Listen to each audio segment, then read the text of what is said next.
আসসালামু আলাইকুম প্রিয় শিক্ষার্থী বন্ধুরা, আশা করি তোমরা সবাই ভালো আছো। আজকের ভিডিওতে আমি আরো একটা ইম্পর্টেন্ট আনসিন প্যাসেজ নিয়ে হাজির হলাম। আজকের এই আনসিন প্যাসেজটা হলো এ ফার্মার হ্যাড থ্রি সন্স। একজন কৃষকের তিনটা পুত্র ছিল। A farmer had three sons. এখানে এ ফার্মার হলো সাবজেক্ট, হ্যাড হলো হ্যাভ হ্যাজের পাস্ট ফর্ম। থ্রি অর্থ তিন, সন্স অর্থ পুত্র। এ ফার্মার হ্যাড থ্রি সন্স। একজন কৃষকের তিনটা পুত্র ছিল। এটা একটা পাস্ট ইনডিফিনিট টেন্স। এখানে ফার্মার হলো কমন নাউন, হ্যাড হলো মূল ভার্ব, সন এটাও কমন নাউন, থ্রি হলো adjective of number. His sons were not on good terms with each other. এখানে হিজ সন্স অর্থ হলো তার পুত্ররা, ওয়্যার হলো মূল ভার্ব, গুড টার্মস অর্থ হলো ভালো সম্পর্ক, উইথ ইচ আদার অর্থ হলো একে অপরের সাথে। এখানে ইচ আদারটা হলো রিসিপ্রোকাল প্রোনাউন, গুড হলো adjective form. His sons were not on good terms with each other. তার পুত্রদের একে অপরের মধ্যে ভালো সম্পর্ক ছিল না। They often quarrelled among them.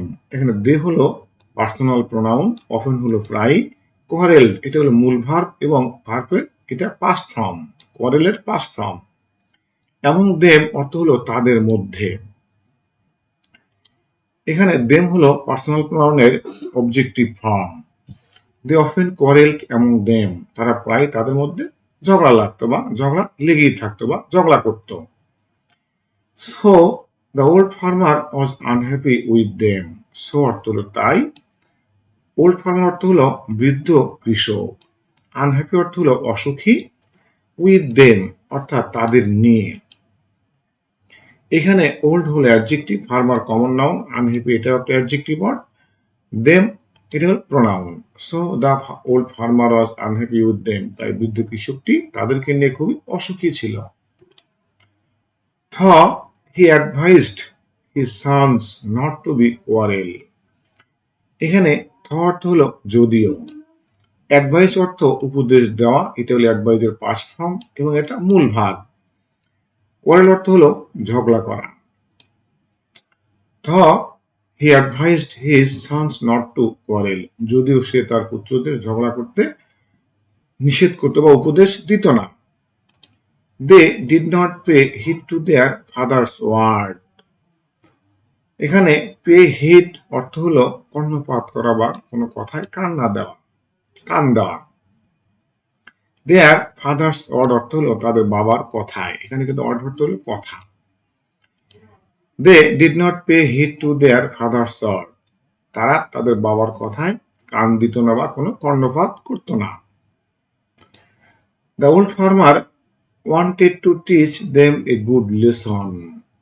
এখানে wanted অর্থ হলো চাইল, want অর্থ চাওয়া, wanted past form হলো wanted, teach অর্থ শিক্ষা দেওয়া, them অর্থ তাদেরকে, good অর্থ ভালো বা উচিত, lesson শব্দ অর্থ হলো এখানে শিক্ষা।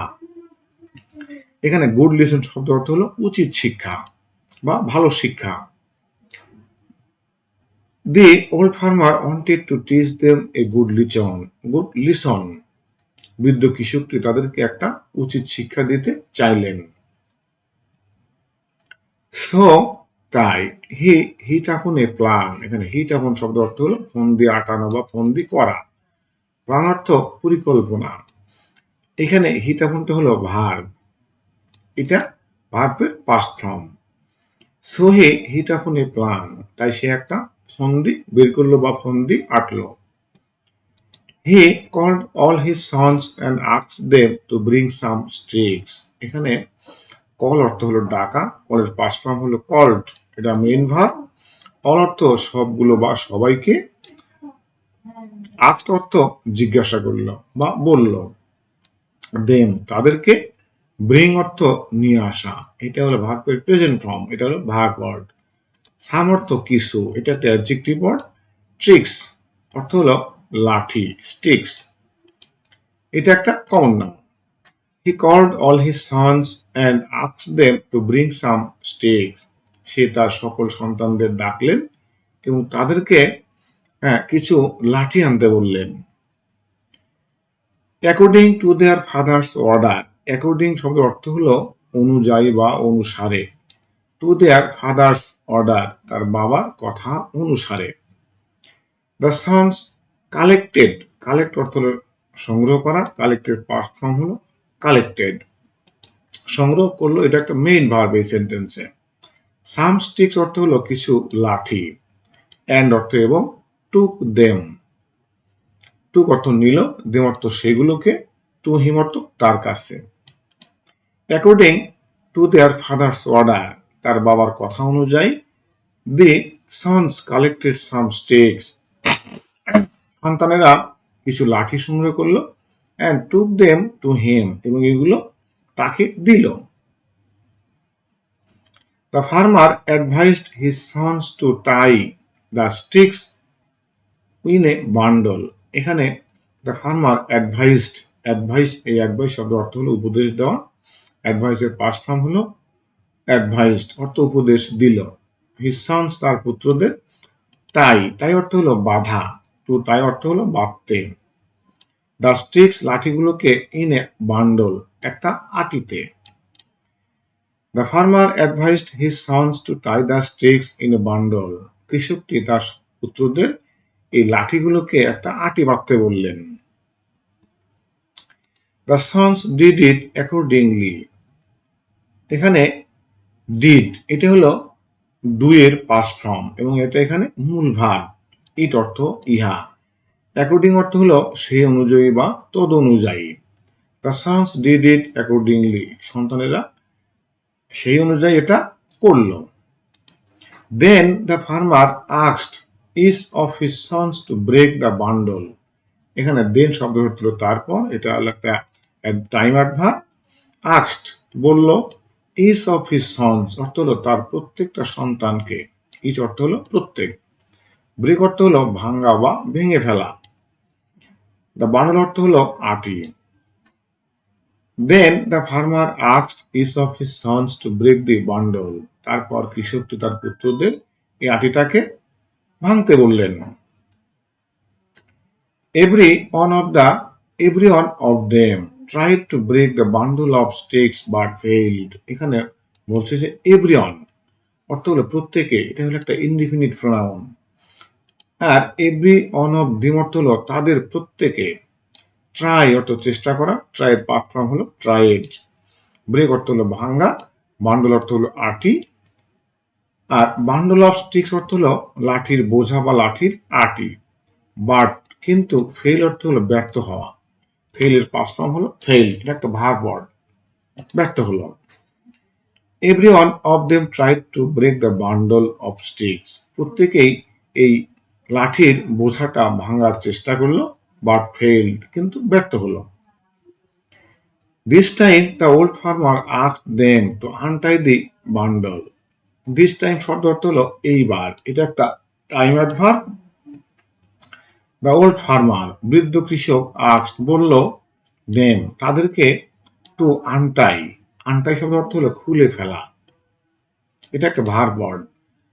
দ্য বান্ডল অর্থ হলো বোঝা বা আটি। এখানে this time the old farmer asked them two আনটাই the bundle. এইবার বৃদ্ধ কৃষকটি তাদেরকে এই আটি বা বোঝাটা খুলে ফেলতে বললেন। The sons did it at once. পুত্ররা তাৎক্ষণিক সেটা করলো, বা পুত্ররা তাৎক্ষণিক এটা করলো। এখানে অ্যাট অনস অর্থ হলো তখন তখন বা তাৎক্ষণিক, এটা একটা time adverb. Then he gave a stick to each of his sons. Then তারপর, হি গেভ দিল, এখানে গেভ হলো গিভ এর পাস্ট ফর্ম। এখানে গিভ শব্দ অর্থ হলো দিল, স্টিক অর্থ লাঠি, ইচ অফ হিজ সন্স অর্থ হলো তার প্রত্যেকে, তার পুত্রদের প্রত্যেককে। Then he gave a stick, then he gave a stick to each of his sons. তারপর সে তার প্রত্যেকটা পুত্রকে একটা করে লাঠি দিল বা কাঠি দিল। He again asked them to break the sticks. এখানে এগেইন শব্দ অর্থ হলো আবার বা পুনরায়।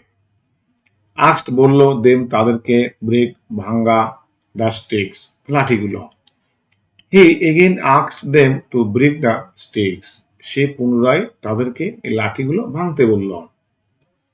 The sons could break their sticks easily. এখানে দ্য সন্স পুত্ররা কুড ব্রেক ভেঙে ফেললো দেয়ার স্টিক্স তাদের লাঠিগুলো ইজিলি অর্থ সহজে। এটা হলো অ্যাডভার্ব অফ ম্যানার। ইজিলি অর্থ হলো একটা অ্যাডভার্ব অফ ম্যানার বা adverb word. The sons could break their sticks easily, পুত্ররা তাদের লাঠিগুলো সহজেই ভেঙে ফেলল। Then the farmer told his sons that if they remained united like the bundle of sticks. এখানে বলছে যে দেন তারপর দ্য ফার্মার কৃষকটি টোল্ড হিজ সন্স তার পুত্রদের বলল। এখানে টোল্ড হলো টেলের পাস্ট ফর্ম। দ্যাট অর্থ হলো যে, ইফ অর্থ হলো যদি, দে অর্থ হলো তারা, রিমাইন্ড অর্থ থাকা, ইউনাইটেড অর্থ হলো ঐক্যবদ্ধ, লাইক অর্থ হলো এখানে মতো, কোনো কিছুর মতো। দ্য বান্ডল অফ স্টিক্স অর্থ হলো এই লাঠি বা আটির বোঝা বা আটি। Then the farmer told his sons that if they remained united like the bundle of sticks, তারপর কৃষকটি তার পুত্রদের বলল যে যদি তারা এই লাঠি বা কাঠির বোঝার মতো ঐক্যবদ্ধ থাকে, নোবডি কুড হার্ম দেম। এখানে নোবডি অর্থ হলো কেউই না। খেয়াল করতে হবে নোবডি কিন্তু একটা নেগেটিভ সাবজেক্ট। কোন সেন্টেন্সের এই নোবডি, নো ওয়ান, নান যদি বাক্যের সাবজেক্ট হয় তাহলে সেই সেন্টেন্সকে আর নতুন করে ডু নট, ডাজ নট এই জাতীয় কোনো ওয়ার্ড দিয়ে নাবোধক করতে হয় না। নোবডি, নান, এগুলো, নো ওয়ান, এগুলো হলো নেগেটিভ সাবজেক্ট। এগুলোতে বাক্য শুরু হলে বাক্যটা নেগেটিভ সাবজেক্ট হিসেবে ধরা হয়। নোবডি কুড হার্ম দেম, কেউই তাদের ক্ষতি করতে পারবে না। হার্ম অর্থ হলো ক্ষতি করা এবং এটা এখানে main verb. He also warned them if they quarreled again and remained separate, they would break down like the single sticks. এখানে বলছে যে ওয়ার্ন অর্থ হলো সতর্ক করা। ওয়ার্নের পাস্ট ফর্ম হলো ওয়ার্নড। ইফ অর্থ যদি, কোয়ারেল অর্থ ঝগড়া করা, এগেইন অর্থ পুনরায়, রিমাইন্ড অর্থ থাকা, সেপারেট অর্থ পৃথক বা আলাদা। ব্রেক ডাউন অর্থ ভেঙে ফেলা, লাইক অর্থ কোনো কিছুর মতো, সিঙ্গেল স্টিক্স অর্থ একক লাঠি বা একটা করে কাঠি। He also warned them if they quarreled again and remained separate. সে আরো সতর্ক করে বলল যে তারা যদি পুনরায় আমার ঝগড়া করে এবং আলাদা থাকে, they would break down like the single sticks, তাহলে তারা এই একটা করে কাঠির মতো ভেঙে যাবে বা ভেঙে ফেলবে। হি টট, এখানে টট হলো টিচের পাস্ট ফর্ম। টিচ অর্থ হলো শিক্ষা দাও, টট অর্থ হলো শিক্ষা দিল বা দিয়েছিল। He taught his sons the importance of unity. এখানে ইম্পর্টেন্স অর্থ হলো গুরুত্ব বা তাৎপর্য, ইউনিটি অর্থ হলো একতা বা ঐক্য। He taught his sons the importance of unity, সে তার সন্তানদের এই একতা বা ঐক্যবদ্ধ থাকার গুরুত্ব শেখালেন। The sons realized and promised to remain united. এখানে the sons অর্থ হলো পুত্ররা, realize অর্থ হলো বুঝতে পারা বা কোনো কিছু উপলব্ধি করতে পারা। এর পাস্ট ফর্ম হলো realized, বুঝতে পারলো বা উপলব্ধি করতে পারলো। প্রমিস অর্থ প্রতিজ্ঞাবদ্ধ হওয়া বা প্রতিজ্ঞা করা বা শপথ করা। রিমেইন অর্থ থাকা। ইউনাইটেড অর্থ হলো ঐক্যবদ্ধ। The sons realized and promised to remain united. পুত্ররা উপলব্ধি করতে পারলো এবং ঐক্যবদ্ধ থাকার প্রতিজ্ঞা করলো বা শপথ নিল। এখন আমরা এই অধ্যায় থেকে কিছু শূন্যস্থান বা fill in the blanks তৈরি করব। A farmer had 3 sons. The sons were not good terms with each other. পুত্রদের মধ্যে একে অপরের সাথে ভালো সম্পর্ক ছিল না। They often quarreled among themselves. তারা প্রায় নিজেদের মধ্যে কি করত? ঝগড়াঝাটি করত। The old farmer was very unhappy. এই বৃদ্ধ কৃষকটা ছিল খুবই অসুখী বা অসন্তুষ্ট একজন মানুষ। The sons did not pay heed to their father's advice. সন্তানেরা তার বাবার কথায় কোনো কান দিল না বা কর্ণপাত করলো না। The farmer wanted to teach them a good lesson. কৃষক তাদেরকে একটা উচিত শিক্ষা দিতে চাইলেন। He asked his son to bring some sticks. সে তার পুত্রদের কিছু লাঠি বা কাঠি আনতে বললেন। The sons tied the sticks into a bundle. পুত্ররা এই কাঠিগুলো একটা আটি বাঁধলেন। None of them could break the bundle. কেউই আটিটা বা বোঝাটা ভাঙতে পারল না। The farmer asked them two আনটাই the bundle. কৃষক এই আটিটা খুলতে বললেন। Each son was given a single stick. প্রত্যেকটা সন্তানকে একটা করে কাঠি দেওয়া হলো বা দেওয়া হয়েছিল। The sons could break the sticks easily. পুত্ররা সহজেই কাঠিগুলো ভেঙে ফেলল। The farmer taught them the importance of unity. শিক্ষক তাদেরকে এই ঐক্যবদ্ধ বা একতাবদ্ধ থাকার গুরুত্ব শিক্ষা দিলেন। If they remained united nobody could harm them.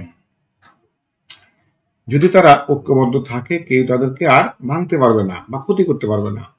The sons promise to remain united. পুত্ররা ঐক্যবদ্ধ থাকার শপথ নিল। Write the correct answer from the alternatives. How many sons did the farmer have? 3. What was the relationship among the sons? পুত্রদের মধ্যে কেমন সম্পর্ক ছিল? নট গুড, ভালো সম্পর্ক ছিল না।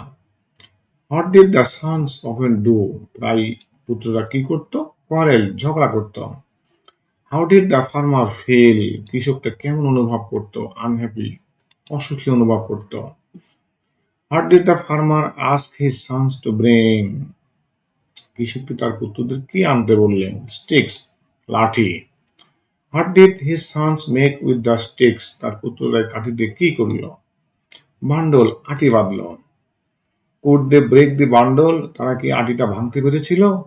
নো, না। What did the farmer ask them to do next? তারপরে কৃষকটি তাদেরকে কি করতে বললেন? আনটাই দি বান্ডল, আটিটা খুলে ফেলতে বললেন। What did each son receive? প্রত্যেকটা সন্তান কি নিল? স্টিক, লাঠি নিল।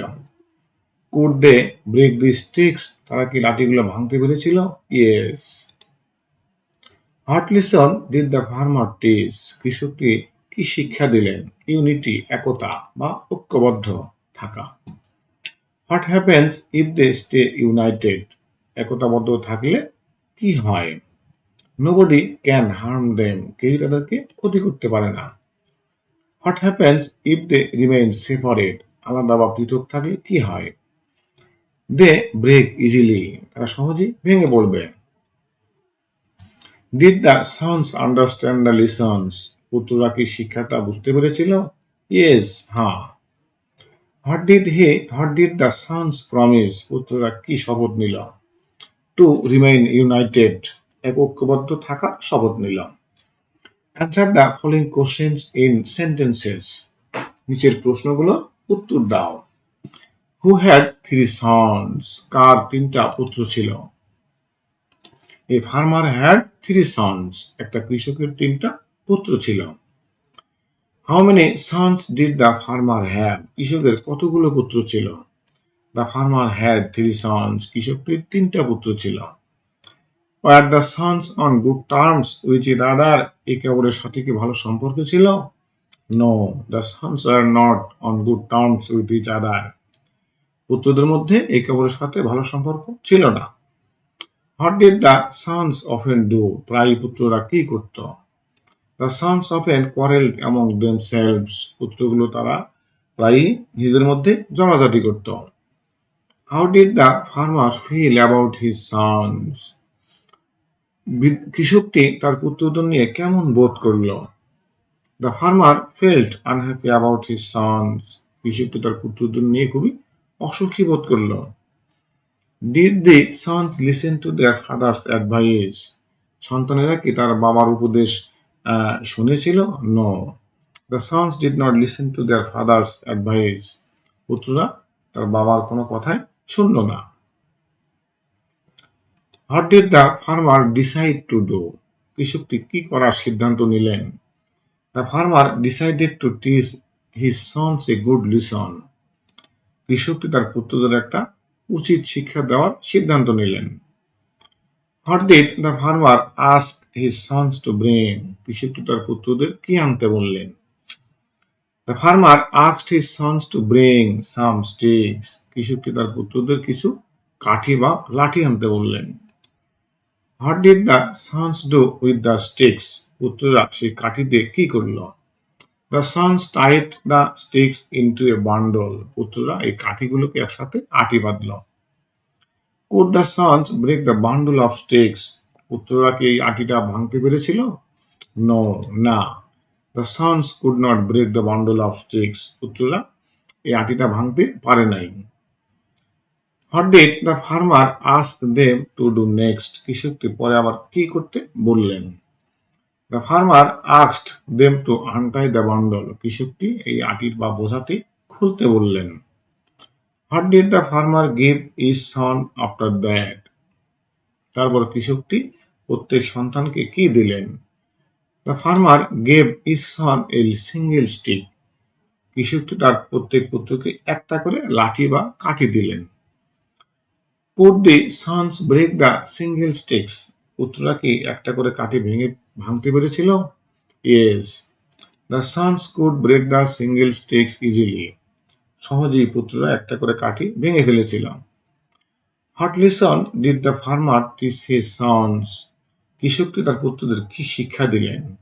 The farmer taught his sons that unity is strength. কৃষক তার পুত্রদের শিক্ষা দিলেন যে ঐক্যবদ্ধতা একটা শক্তি বা একতায় বল। What did the sons promise at the end? সবশেষে পুত্ররা কিসের শপথ নিয়েছিল? The sons promised to remain united and not to quarrel again. পুত্ররা একতাবদ্ধ হয়ে থাকার এবং পুনরায় ঝগড়া বিবাদ না করার শপথ নিয়েছিল। প্রিয় শিক্ষার্থী বন্ধুরা, ভিডিওটা কেমন লাগলো? ভালো লাগলে অবশ্যই একটা লাইক দিবে, একটা কমেন্ট করবে এবং অবশ্যই এই চ্যানেলটাকে সাবস্ক্রাইব করবে। সবাইকে ধন্যবাদ এবং সালাম। আসসালামু আলাইকুম।